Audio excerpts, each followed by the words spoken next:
Papeževa jutranja homilija je v četrtek 4. decembra govorila o svetnikih. Veliko je skritih svetnikov, moških in žensk, družinskih mater in očetov, bolnikov, duhovnikov, ki vsak dan polagajo v prakso Kristusovo ljubezen, je dejal Frančišek med mašo, ki jo je daroval v kapeli doma Svete Marte.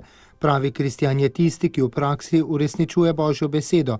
Ni dovolj reči, da imam vero, izhajajoč iz Evangelija, ki govori v hiši zgrajeni na skali oziroma na pesku, je papež povabil vse, naj ne bomo navidezni kristjani, zamaskirani kristjani, kajti komaj bo prišla ploha, bo maska uničena.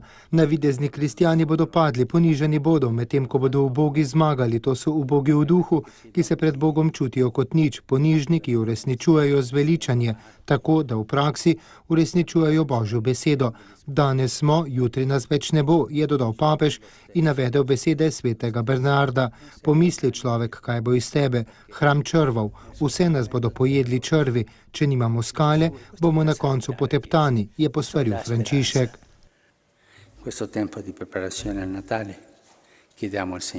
V tem času priprave na Božič prosimo Gospoda, da bi bili trdno postavljeni na skalo, ki je On. Naše upanje je On. Mi vsi smo grešniki, slabotni smo, a če postavimo upanje van, bomo lahko šli naprej.